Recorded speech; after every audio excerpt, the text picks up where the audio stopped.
Hello, everyone. My name is Katherine Kreidler from the National Sports Media Association, and today I'm joined by Ken MacLeod of the Oklahoma, the Sportswriter of the Year for 2024. So thank you so much for joining me. Oh, And thank you. Good to of be here. course, and congratulations on winning the award. Yeah, I guess Um, there wasn't I thought it was a mistake, but I guess it really. well, what was your reaction when you won?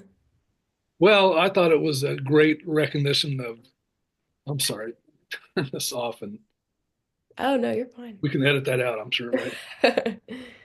Um, I took it as a kind of a justification for what we've been doing for the last 31 years with this company and covering golf in Oklahoma, and not anything that we did particularly last year that was any different or better than any previous year. So hmm um, it's a Golf Oklahoma has been covering golf in the state from juniors to pros since the early 1990s, and I think when I looked at the other candidates, they were all great writers who I read religiously every day, and just an honor to be mentioned along with them and to win this award. So I want to thank everybody who made that happen. That's wonderful.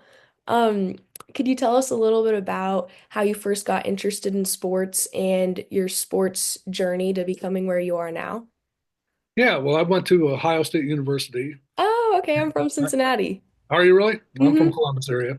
Okay. And so I studied journalism and took a journalism class in high school, but then really got into it at Ohio State.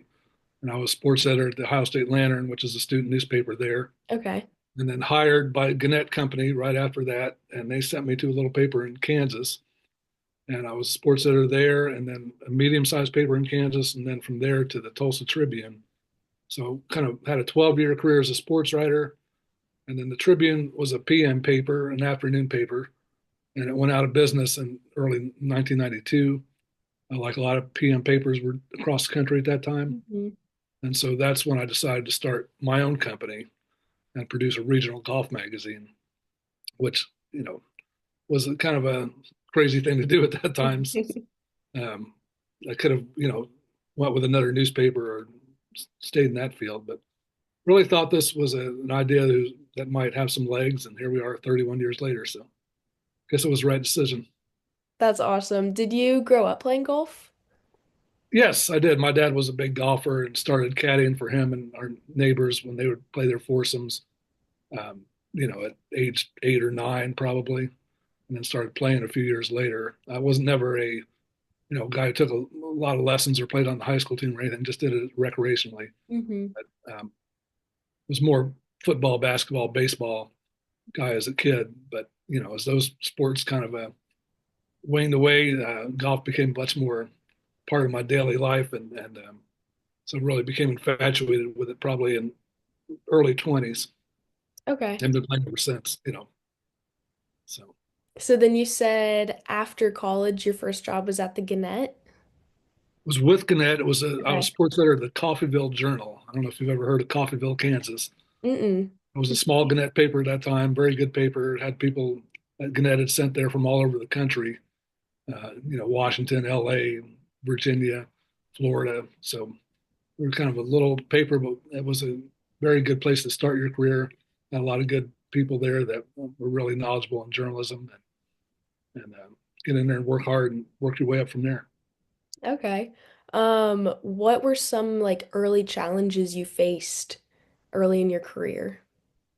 In the career or in with the magazine? Either, both, Yeah. whatever you can think of. Well, the magazine, of course, was a totally different deal where I had to get, I'd been a good, or I'd been a sports writer for 12 years, but I'd never done the business side of things. So Okay. learning all about, having to go out and get loans and structure everything to pay them off and learn about marketing and advertising and finances and taxes and everything that goes with running a small business. Mm-hmm. I kind of plunged into that without any of that knowledge really.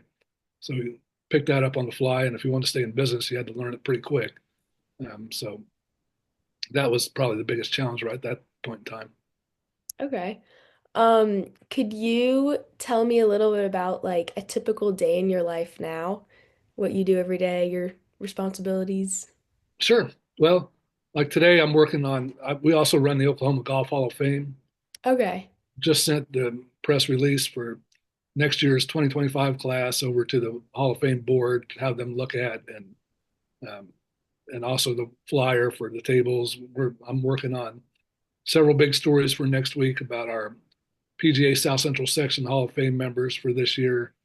Um, this is the time of year when colleges get back going full bore. High school golf teams are getting out there and starting to practice.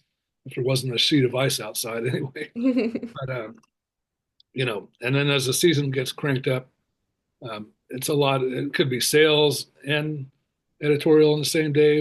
I might be out covering high school or college event, junior event. We've had a lot of professional events here in town. We've had the PGA Championship 2 years ago right across the street at Southern Hills.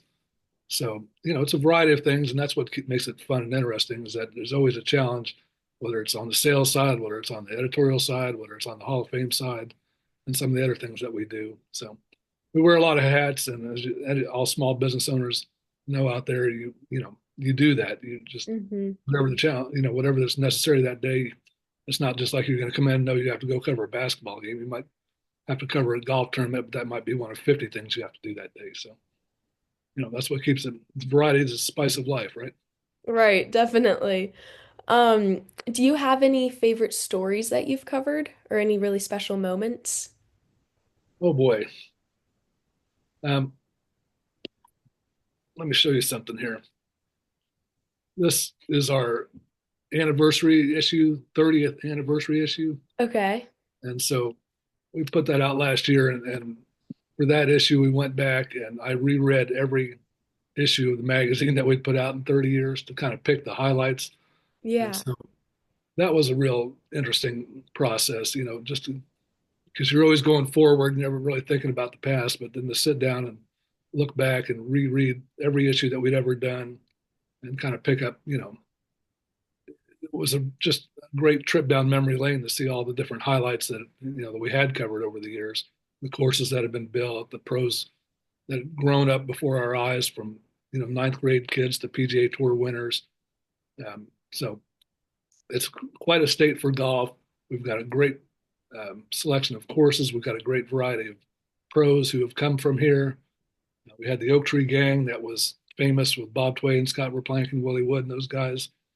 And now they're mostly retired. Now we've got this young group of kids from Austin Neck Road to all these 7 or 8, guys who have come up from Oklahoma that are now out on the PGA Tour and PGA Tour winners.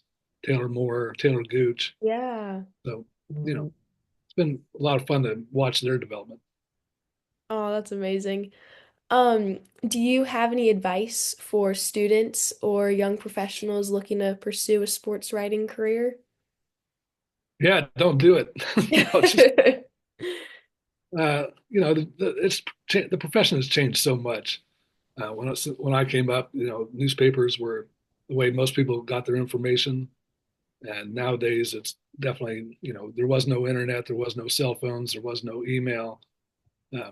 So I think newspapers still play a role, but the internet is obviously the companies like Athlon or 24/7 Sports or hmm a lot of .coms out there that are doing great work. Um, so there's still an opportunity. I'm not sure which of the uh, how well they all pay because I haven't been involved in Yeah. that. You know, I would say if it's a passion of yours and you love to do it, it's still a great way to make a living.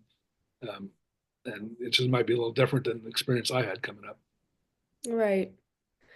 Well, I think those are all the questions I have, but thank you so much for your time. It was so nice to meet you. Yeah, nice to meet you. And make sure you edit that down to about 4 seconds and this was it.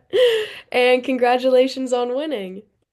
Yep, thank you very much. It was quite a surprise, and I'm very honored that to be selected. I think I know the guy who nominated me. He's done it before, and Oh, I've sent him a nice thank you letter. But yeah, like I said, I think it was just a recognition of, you know, we've kind of been a new addition to the media scene in the state, and been doing it now for quite a long time. And Hmm. I think the people in the golf community know and appreciate what we do, and so that was nice to be recognized for that. That's great. Thank you so much. Have a great rest of your day. You too. Thanks again. Bye. Bye.